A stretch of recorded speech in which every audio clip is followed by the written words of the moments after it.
On this week's Fast Track, could the days of renting an affordable apartment in somewhere like New York be numbered?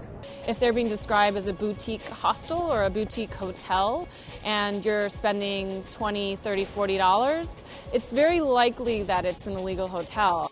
We take a tour of one of Spain's most forward-looking winemaking regions. And deep vein thrombosis is quite rare, and with one of these, you get a novel way of having a workout whilst in your seat.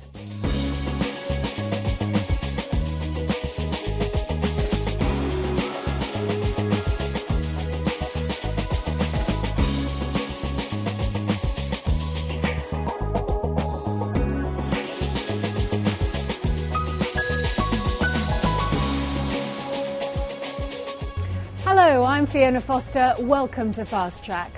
Now, it's no secret that hotel rates in New York City are the highest in the US and amongst the most expensive in the world.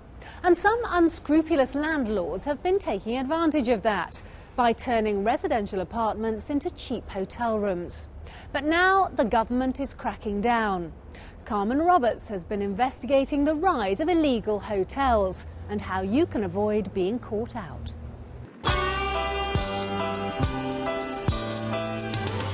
The average hotel room in New York City was a staggering $255 a night in 2010, and that's set to increase by around 7 to 8% in 2011.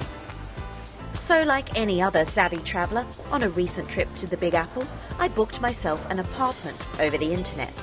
I found it to be safe and easy. I conversed with the owner before I arrived and arranged to pick up the keys. And when I was there, I felt like a local, and more importantly, I paid only a fraction of the price of an average hotel room.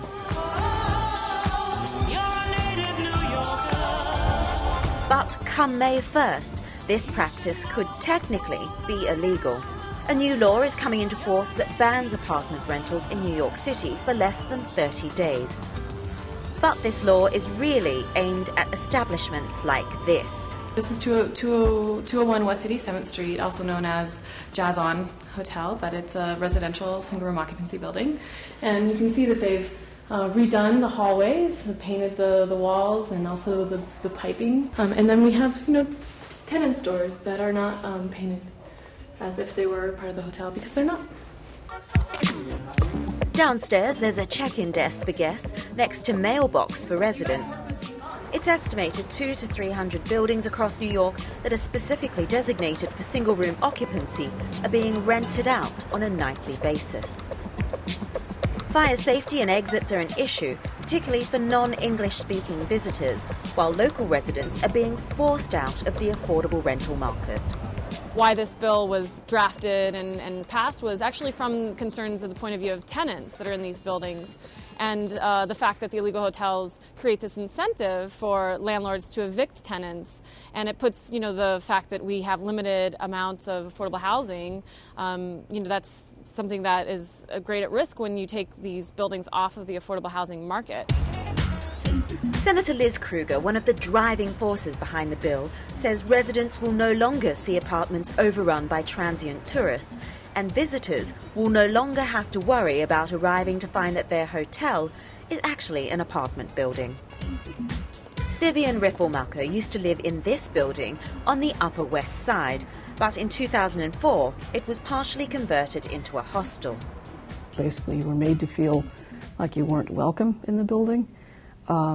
They would actually abuse some of the tenants. There's physical abuse, psychological abuse, harassment. I saw people being screamed at, the people behind the desk refusing to give them their mail.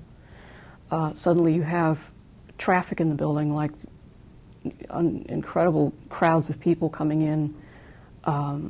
One woman lived in the same hallway as a youth hostel. It was a room intended for 2 people. There were 21 men from Middle Eastern country there the weekend and it opened. So, if you're a tourist, how do you know if you're booking an illegal establishment? if they're being described as a boutique hostel or a boutique hotel and you're spending $20, $30, $40, it's very likely that it's an illegal hotel. The only way to know for sure is actually by going to a website, New York City Department of Buildings, where you can look up the class of the building. But of course, most folks aren't going to want to do that. But I think looking at the reviews on the website from where you're booking, there you'll often see some negative reviews. At this point, there's so little information out there for travelers that I would imagine most people don't even know that this law is passing. But for those people that do know, our recommendation would be to make sure you're booking a reputable site such as Expedia, just in case something were to happen where if you did book a property that may not be a hotel, then we would make sure to provide you alternative accommodation so that you're not left stranded when you arrive in New York. TripAdvisor, anyone who's traveling, I would advise them to check in because you get customer reviews. And even if a lot of these buildings get terrible reviews. So the $64 million question that every budget-conscious traveller will be asking is, will this reduce the number of apartments available in cities like New York, and will you, the traveller, have to pay more in the future?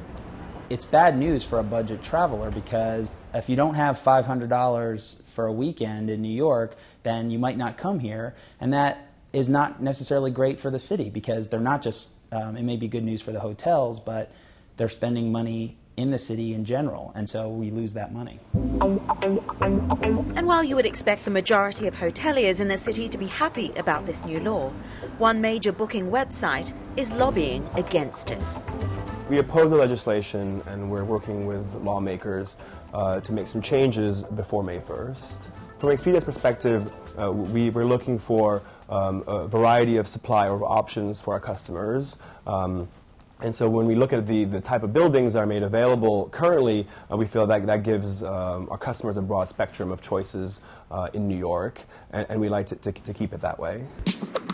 But on the face of it, this proposed law seems to be wide-sweeping, and there is certainly a lot of confusion.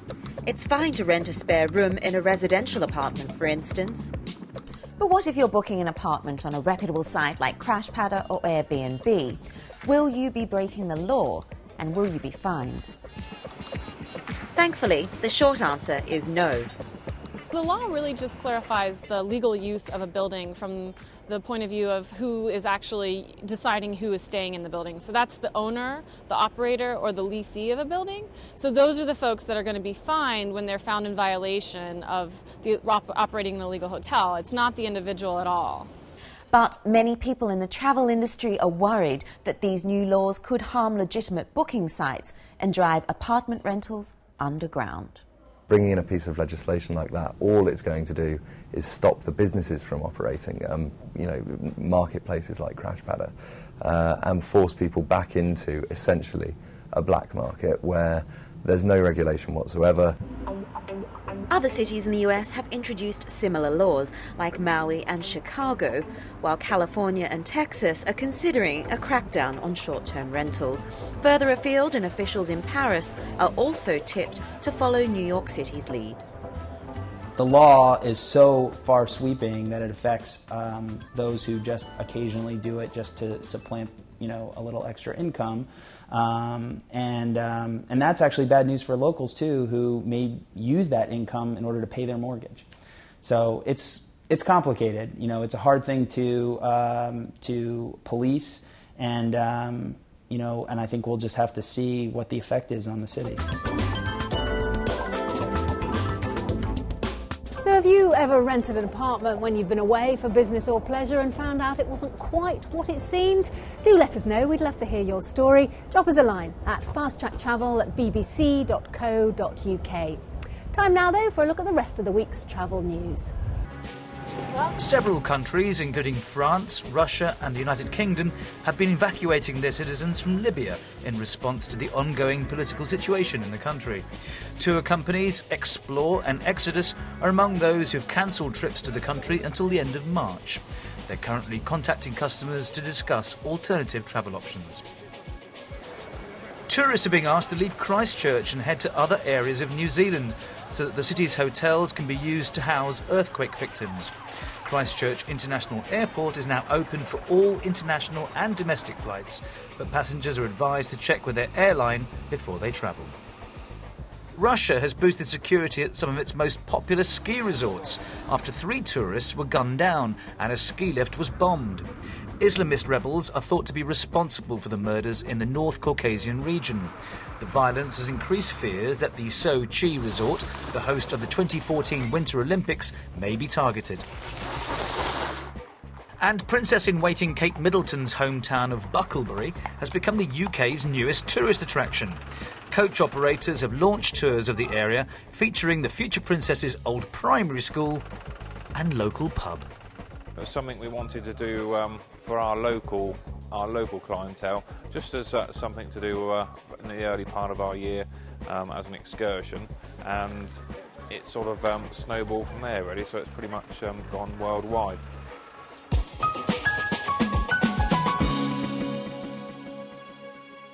Stay with us here on Fast Track, because coming up after the break, we head to Spain to sample some wine. Cheers! And take in some modern architecture along the way. And Tommy Sandu's here with all those gadgets you just can't leave home without. Securing your personal items when you're away from home is always a high priority. It's great if you're in a hotel room with a safe, but what if you haven't got one?